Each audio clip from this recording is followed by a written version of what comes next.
Ha dedicado prácticamente toda su carrera a las adicciones. Necesitamos entender que las adicciones son una enfermedad. Y te decían, vale, ahora que ya no consumo, ahora me voy a morir.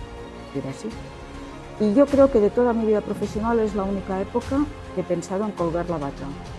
Antes que pueden crear adicción, actúan sobre unos lugares muy concretos del cerebro. Su carga es genética, el 50% de una adicción es genética. Estamos hoy aquí con Marta Torrents, que es especialista en psiquiatría y específicamente en adicciones.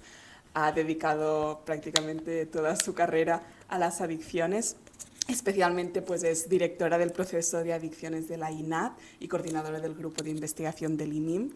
También es profesora titular de la Universidad Autónoma de Barcelona y específicamente colabora pues en calidad de experta en las Naciones Unidas, la OMS y el Observatorio Europeo de Drogas. Y le damos la bienvenida y le damos muchas gracias por estar hoy aquí con nosotros. Encantada, estoy encantada de estar aquí y de poder divulgar al máximo posible lo que son las adicciones, desestigmatizar, esta es la palabra clave, porque necesitamos entender que las adicciones son una enfermedad y como tal hay que tratarla y cuanto antes mejor. Y ahí vamos.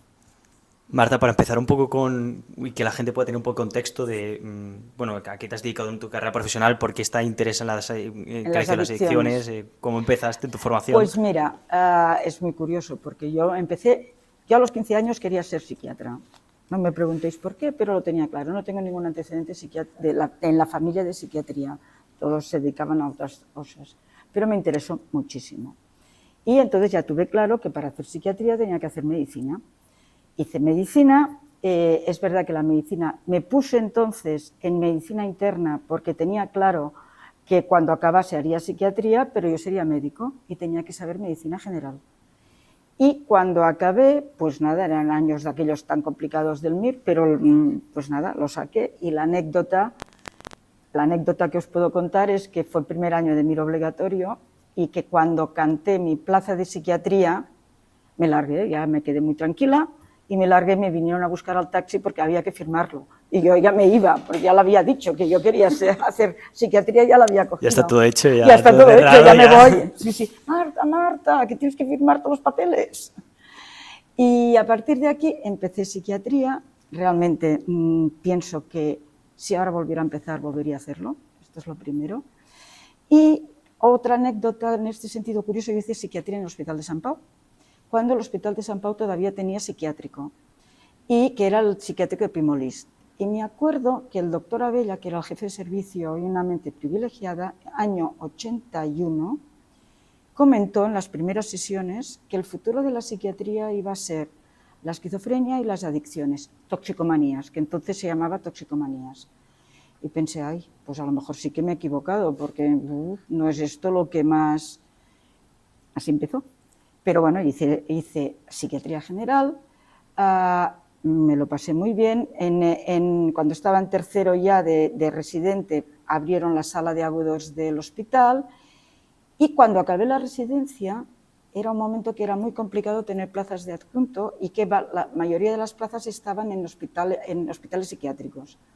Pero coincidió que uno de mis adjuntos empezó a montar la unidad de toxicomanías. Y pensé, yo me quedo en el Hospital General, porque lo que me gustaba más era el Hospital General que el psiquiátrico. Y allá me quedé. Y fue años 80, o sea, yo acabé la residencia en el 84-85, principios del 85, época de la heroína, durísimo, durísimo, durísimo, durísimo. Era un momento que empezó todo el tema de la heroína y se morían los pacientes se morían, muchos, con la sobredosis tremendo, con todas las infecciones que hacían entonces, ya no solamente de SIDA que fue apareciendo, sino todas las infecciones de todo. Tremendo el tema. Y la verdad es que era una situación que todavía se reconocía mucho la adicción a la heroína, eran unos viciosos, que estaban así porque querían y porque no lo dejaban. Se sabía poco todavía de lo que era la adicción en sí misma, ¿no? De manera que lo que se hacía era desintoxicar y después, nada, pues tienes que aguantarte, cosa que ahora hemos aprendido muchísimo. Se criminalizaba a los adictos. mucho. Y un poco de mucho. contexto para, sobre todo para la gente de nuestra generación que Sí. a lo mejor no tiene No- esa referencia de esa época de la heroína, ¿no? De La los 80s. heroína ¿Qué fue pasó en España? tremendo. En España fue tremendo. Bueno, en Europa fue tremendo. O sea, esto había empezado en Estados Unidos y luego se vino a Europa. Y en Europa fue tremendo y en España llegó un poco más tarde porque llegó realmente con el final de la dictadura, fue cuando entró más. Y entró muchísimo. Y era todo heroína. Había de todas las clases. Los que nos llegaban aquí eran los de clases sociales más bajas, pero bueno, no quiero decir, he tenido pacientes de alto standing, diríamos, también pacientes, pero realmente se morían con mucha facilidad por las sobredosis y por las infecciones. Y era muy complicado todo el tema. ¿Qué pasó entonces? Entonces pasó que donde se montó la primera unidad de desintoxicación de heroína a nivel nacional fue precisamente en el Hospital del Mar. Fue en el año 81, en diciembre del 81, se monta la primera unidad. Yo entonces estaba en San Pau haciendo la residencia. Y en el año 85, 86 yo continuaba en San Pau, pero el Hospital del Mar era muy potente en las adicciones, mucho. Y dependía mucho del servicio de farmacología con el doctor Jordi Camí, que luego fue, pues ya lo conocéis, que luego ha sido pues mucho. Él fue el primero que montó la unidad de toxicomanías de aquí. Y en el año 88 hubo la posibilidad de una nueva plaza de adjunto de aquí, y yo, como ya estaba enganchada, porque es lo que tienen las drogas, que enganchan, y yo pues eso, o sea, me resultaba fascinante, pues me dijeron si quería venir y me vine. Y la verdad es que fue un cambio, porque en el Hospital de San Pau yo tenía clase media, llegué aquí y esto era tremendo. O sea, 3 kilómetros, 300 metros es lo que hay calculado entre el Hospital de San Pau y el Hospital del Mar. Y tremendo el cambio de población que tuve. Y tremendo, yo recuerdo como anécdota que estabas en el CAS visitando y te venían, ¿no? Te venían y te decían que estoy enganchado y quiero metadona. Decías, 6 años de carrera para hacer un diagnóstico, más 5 años más, 4 años más de especialidad total, estoy enganchado y quiero metadona. O sea, ni diagnóstico ni tratamiento. O sea, te decía al paciente exactamente lo que quería. Y a partir de aquí, bueno, fuimos estudiando.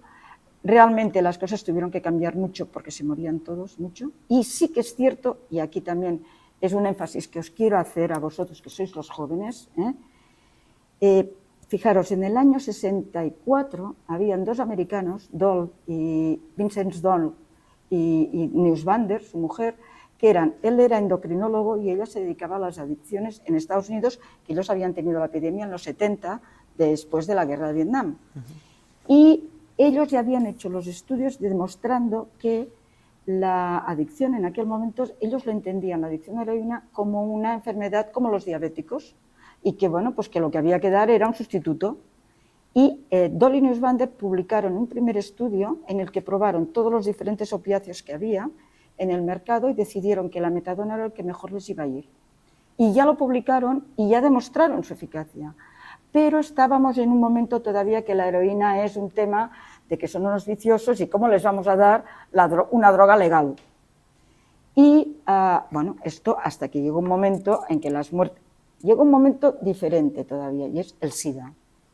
El SIDA ya pasó a ser el problema, y es triste decirlo, pero pasó a ser el problema individual del que consumía a un problema de que estaba diseminando una infección que podía pillar a muchos.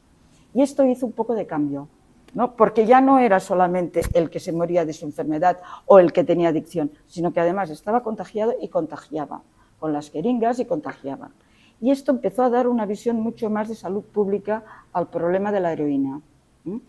¿Qué pasó entonces? Ya con los antecedentes que habían y en vista, porque los programas de aquí de metadona que habían hasta entonces, fijaros qué complicados eran, había una comisión que se reunía una vez al mes y aceptaba todos los ingresos, o sea, toda la gente que había que tomar metadona, iban solamente a un sitio que dispensaba metadona. En Cruz Roja era entonces... y allí tenían toda la metadona y todos los pacientes que estaban tomando metadona, que se les indicaba y que la comisión aprobaba, tenían que ir allí cada día a recogerla y a tomarla ya. Cosas duras de esta época. importantes. Para poder entrar en metadona tenías que haber hecho muchos tratamientos previos y demostrar que las desintoxicaciones no funcionaban. O alternativamente las embarazadas podían entrar y estar infectado por el VIH. Y como cosa así tremenda, ¿no? Recuerdo a algún paciente, la madre de un paciente diciéndome, ¿qué pasa? ¿Que mi hijo se tiene que infectar para que le pueda dar la metadona? Durísimo. O sea, no os lo podéis imaginar lo duro que es. ¿Y a raíz de qué tenías esos condicionantes para pues que no...? Totalmente morales. Totalmente de ver la enfermedad no como enfermedad, sino verlo como un problema ético y un problema moral. ¿Y cuál fue ese punto de inflexión? El punto de inflexión fue ver que es el SIDA. El SIDA fue el que ayudó a ver el punto de inflexión.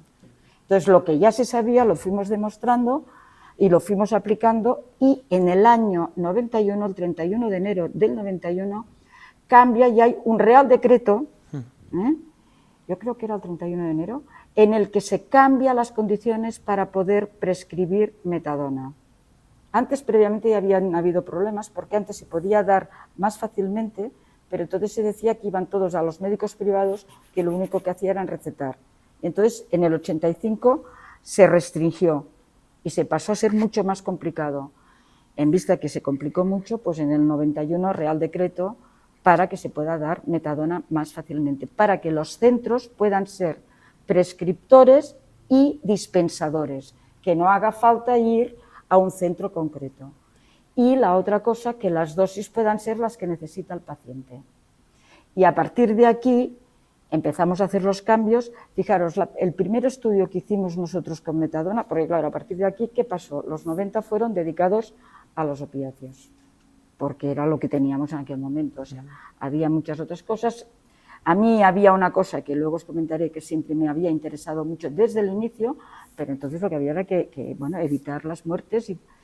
Y recuerdo la interconsulta del hospital, las infecciosas, pues todos los pacientes, todos, excepto uno quizás, todos estaban infectados, todos eran heroinómanos infectados por el SIDA.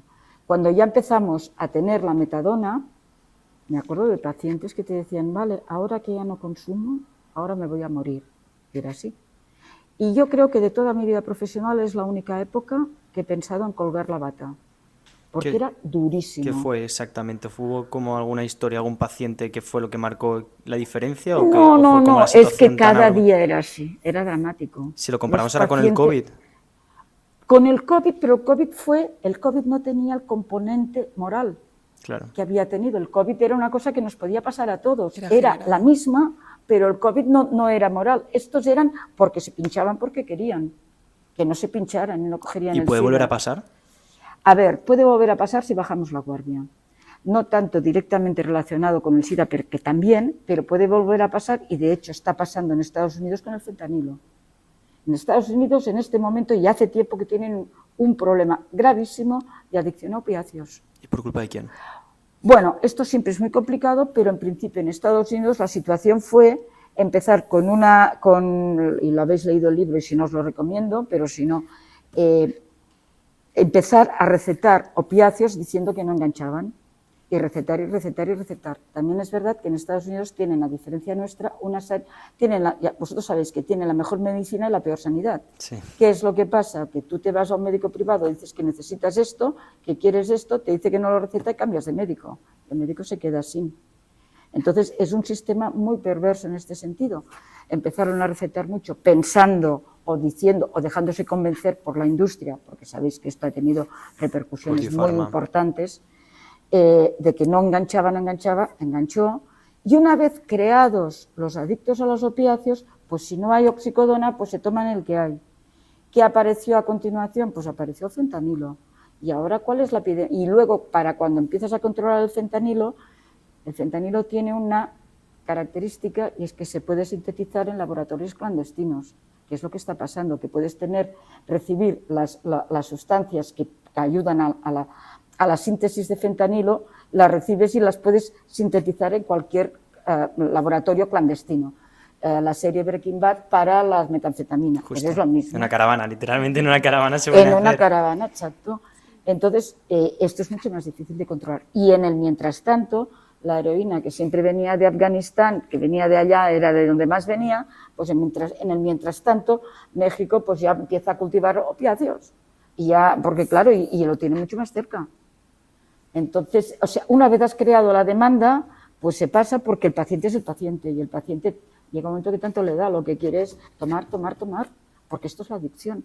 La adicción es que tú no puedes parar de tomar la sustancia a pesar de que sepas que te va a ir mal, de que no debes hacerlo, de que no quieres hacerlo. Pero esto es la adicción, la compulsión a tomar una sustancia a pesar de que sabes perfectamente que no debes hacerlo. Y es una enfermedad. Y es una enfermedad que además sí que os puedo decir que a lo largo de todos estos años hemos aprendido muchísimo. Hemos aprendido de los mecanismos neurobiológicos de la adicción mucho más que de la mayoría de las enfermedades psiquiátricas. Y aquí los psiquiatras de las otras especialidades me van a mirar mal, pero es verdad. Hemos aprendido mucho más de lo que es la adicción que lo que se ha aprendido todavía de la esquizofrenia y de otras enfermedades. Entonces, ¿cuál es el tema? Que sabemos exactamente los procesos como son, tenemos buenos tratamientos para algunos de estos de algunas de las adicciones a algunas sustancias y a otras no. Y a otras son retos que tenemos que conseguir. Pero sí que sabemos que la adicción es una enfermedad en la cual el paciente, o sea, que se caracteriza, el cuore es que tú sigues consumiendo a pesar de que no quieres hacerlo y que sabes que es malo. A partir de aquí se complican las cosas. ¿Cómo? Pues se complican pues con problemas legales, con problemas médicos, evidentemente, imagínate, sobredosis, infecciones y lo que quieras, con problemas familiares, con problemas sociales, con problemas de trabajo, con todo lo demás. Económicos también. Económicos por descontado. Pero todo esto son como complicaciones. El cuore es el deseo que no puedes, compulsivo, porque es compulsivo, de consumir a pesar de que sepas que no debes hacerlo. Y el ansia de consumo cuando se dispara. El inicio del consumo, porque una vez ya estás consumiendo ya tienes esta necesidad, pero... El principio suele ser siempre que estás con amigos o que estás con alguien que te dice, va, si no pasa nada. ¿Y qué es lo que pasa? Lo que pasa es que, fíjate, las sustancias, las drogas, en este sentido que podemos llamar, aunque sea una palabra muy estigmatizante, pero las sustancias que pueden crear adicción actúan sobre unos lugares muy concretos del cerebro y actúan sobre todo en el sistema del placer. Entonces, actúa en el mismo sistema del placer que actúa pues, el placer para tener relaciones sexuales, para comer cuando tienes hambre o para beber cuando tienes sed, que son los más, en el sistema límbico es, diríamos, lo más primitivo que tenemos. Y entonces, ¿qué pasa? Que, claro, fijaros que en el animal de experimentación, una cosa que es muy curiosa y que en algunas películas se ve muy bien explicado, pero si estáis en el laboratorio, si vais aquí con nuestros compañeros que hacen investigación en animales, ¿qué pasa? El animal, la ratita que le ponen aquí, una manera de poder, que si le da a un pasador, le entra el consumo, ¿no? Entra la heroína, lo que sea. La pones allí, que pueda darle tantas veces como quiera, deja de comer, deja de dormir y solamente le da para consumir. ¿Siempre? Y se muere. ¿Siempre? Porque Siempre. había un experimento que, bueno, Sí, podemos contratarlo, sí. se llama Rat Park, que cogen a unas ratas y entonces hacen literalmente darle palancas y las pones en diferentes ambientes. Es decir, la pones a una que esté sola, aislada, y a otra que la pones en Esto es una de las cosas que ahora se está viendo, que claro. El refuerzo social puede ayudar a que sea también interesante. Pero normalmente el adicto al final acaba consumiendo solo. Claro, pero y este es parte del problema. Entonces, si consigues como esa red si social de apoyo... Si tienes una red social de apoyo, pues son ayudas que nosotros estamos desarrollando precisamente para evitar y para facilitar la recuperación. Porque sabemos que este modelo nos ha ayudado a entender que el ambiente social, el apoyo social puede ayudar, ¿eh? Pero si no, el adicto en sí mismo empieza con los amigos y acaba solo. Siempre acaba solo. Y entonces, por eso es importante, fijaros, en la red social, pero también por eso es muy importante el consumo. ¿Nosotros qué hacemos? Por las salas de consumo. ¿Por qué? Primero, porque no se mueren solos, porque si hacen una sobredosis estamos allá a tiempo de poderlo recuperar. Y luego, porque les damos material limpio, con lo cual no se contagian, con lo cual no lo dejan por ahí y no contagian a nadie más. Y además, los puedes ir hablando con ellos cuando van acabando e ir hablando y que se sientan que hay posibilidades de salir de esto. Una sala de consumo es que, claro, que esto es algo muy de Cataluña, ¿no? No sé si hay en otras Bueno, comunidades. sí, hay en otras comunidades. Hay en el País Vasco también hay, básicamente, pero sí que es una cosa muy nuestra. Lo que es muy de Cataluña es que además las salas de consumo estén incorporadas en los centros de tratamiento. Justo. Para dar la visión de que es que es una alternativa sanitaria, claro. Que no es allí los tiramos. Y una sala de consumo entonces es un lugar donde puede ir una persona que tiene una adicción para determinada sustancia a consumir la sustancia que se trae ella. Bien, has aprendido claro, bien, ¿eh? Has aprendido bien. No, eso se llama bien en clase, ¿no? Pero claro, al final dais como un entorno seguro para que esta persona pueda consumir esa sustancia y luego poder paliar. Exacto, poder paliar. O sea, cuando te dicen, bueno, ¿cuál es? O sea, siempre normalmente te dicen, ¿y cuántos de los que vienen pasan a tratamiento? Digo, no, espera, el primer indicador. ¿Cuántos no se han muerto? ¿Cuántas sobredosis hemos hecho en un año? ¿Y qué quiere decir? Pues si son 200 personas que no se han muerto. Y esto es un punto muy importante. Luego, evitar infecciones y evitar, no solamente para ellos, sino con los que le rodean. Y luego, otra cosa, porque yo luego ya pasaba al cuarto punto, siempre decía pasar a tratamiento. Pero ya me he dado cuenta que hay un cuarto punto más importante, y es que reconozcan, o sea, que entiendan, que se sorprenden de que pueden ser ayudados, porque muchas veces ya piensan que nadie les puede hacer nada, o sea, que son como de tercera división y que no hay nada que hacer con ellos. Y hay muchas cosas a hacer. Y se puede, claro que se puede. Lo más importante de un paciente cuando pide tratamiento, ¿sabéis lo que es? Cuando llega, que vuelva vivo. Consumido o no, pero que vuelva vivo. Y a partir de aquí ya farán. Justo. Y también, o sea, el inicio sí que es un detonante social, pero justo por lo que hablábamos, no todo el mundo acaba generando una adicción. Entonces, afortunadamente, pero sí que cada vez, genético, ¿no? Para crear una adicción tenemos desde factores genéticos, o sea, tenemos la persona con su carga, y su carga es genética, el 50% de una adicción es genética. Yo me acuerdo la primera vez que lo dije en un posgrado aquí, ¿cómo que? Me acuerdo perfectamente. ¿Cómo que es genético? Y era en el año 92, Chuang, en Estados Unidos, fue el primero que dijo que la adicción era genética. Los primeros estudios que eran con gemelos univitelinos, hijos de padres consumidores y separados. Desde el nacimiento separados, pues eso, uno en Nueva York y el otro en San Francisco. Como la película. Como la película. ¿Y qué se encontraron? Que a los 10 años las posibilidades de que los dos tuvieran adicción eran las mismas. Separados y no vivían en un ambiente con consumo. Entonces, ahí fue cuando se empezaron ya todos los estudios de la posibilidad genética. Entonces, hay una genética para cualquier tipo de droga y luego las diferentes drogas tienen más capacidad o menos de crearla. Pero hay el 50% es genético, 50%. Segundo, la edad, fundamental. Cuanto más joven se empieza a consumir, más riesgo hay de crear adicción. ¿Por qué? Porque hemos empezado solamente con el primer circuito, que es el del placer. Pero luego, cuando se acaba el efecto, ¿qué pasa? Que llega un momento que cuando lo has probado varias veces, que ya no te encuentras tan bien como te encontrabas al principio. Ya no es aquello de, bueno, ya lo he probado y ya está. Si lo vuelves a probar y lo vuelves a probar, no te recuperas exactamente igual.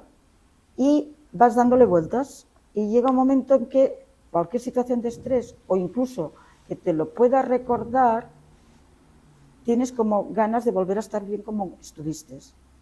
¿Y qué pasa? Que el que te tiene que ayudar a tomar la decisión adecuada de que no tornes, que es el prefrontal no está desarrollado hasta los 20, a veces y más. Y hay muchos jóvenes que consumen. Y hay muchos jóvenes, la mayoría de los jóvenes empiezan a consumir pronto. Ahora el problema, ¿cuál es el que más nos preocupa? Nos preocupa el alcohol, obviamente, porque por descontado que es la droga con más, pero después ahora nos preocupa muchísimo el cannabis. ¿Y por qué nos preocupa el cannabis? Porque también es la segunda que se toma de más joven, aparte del tabaco, y Además sabemos que el cannabis en personas predispuestas, más predispuestas todavía, tienes posibilidades de desencadenar una psicosis, que a lo mejor si no hubieran tomado, pues mira, te hubieran pasado por encima, o se hubiera desencadenado de mucho más mayores, y una psicosis, una esquizofrenia desencadenada a los 15 tiene mucho peor pronóstico que desencadenada o de inicio a los 25, 26. ¿Y qué le diría a aquella persona, a aquel joven que piensa que no hay ningún peligro detrás de un simple... Pues... Espérate a cumplir 22. Ahora incluso te diré que acaba de salir un metaanálisis, no, un paraguas de estos de metaanálisis que te dice que hasta los 25 acaba de salir publicado. Si lo alargamos todo, entonces ya no se quieren ni acordar los jóvenes, ¿no? Pero espera cumplir, espera. No te digo que no fumes, no te digo que no tomes, pero espérate al menos a los 20. Nosotros intentábamos que fuese los 20, incluso por ley. Lo que pasa es que por ley, que lo estuvimos discutiendo en el Parlamento, fumarlo todo en España a los 18 años, tú eres adulto y lo puedes hacer. Y entonces estuvimos discutiendo en el Parlamento de que biológicamente, o sea, científicamente nos interesaba más alargarlo, claro.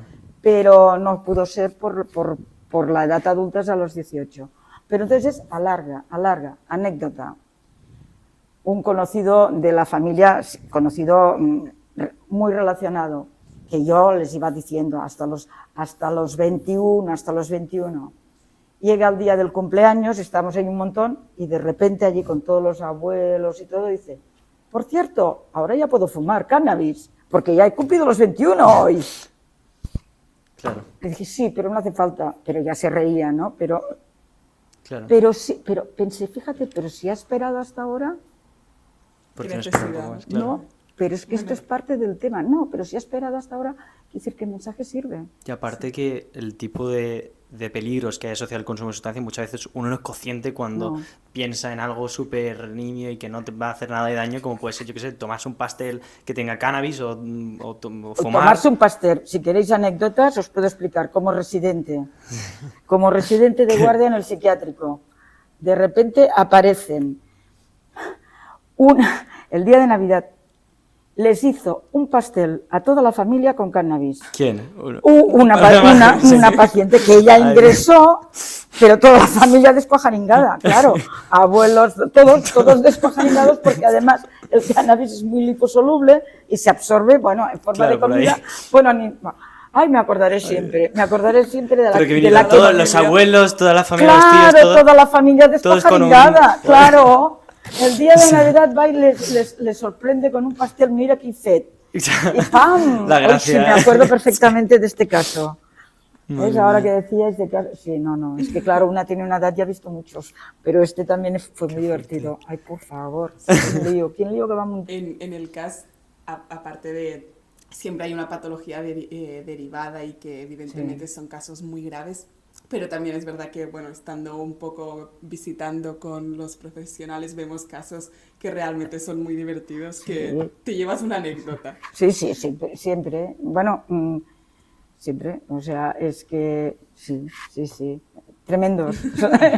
Sí, no, es así. Sí, porque también yo creo que la estigma muchas veces que se puede tener desde la población general, ellos llegan a un punto que no la tienen, la pierden, y tú como profesional evidentemente tampoco la tienes. Sí. Entonces es un entorno como mucho más seguro en el que se puede hablar muy abiertamente de lo que es una adicción y de las sensaciones, las emociones, y creo que realmente es un sitio protegido sin tabús, que es muy interesante pues ver esta perspectiva, porque la población en general está claro que... Bueno, no lo pueden decir, pero fíjate, un tema muy... Vosotros que habéis estado ahora en CAS, una de las cosas más interesantes que hay, yo durante todos mis 30 largos años aquí trabajando, ahora tenemos el CAS Barceloneta, supongo que habéis estado, es una de las cosas, es el CAS más digno que hemos tenido. Tú vas allá y es un recurso sanitario, impecable, limpio, nada, todo bien.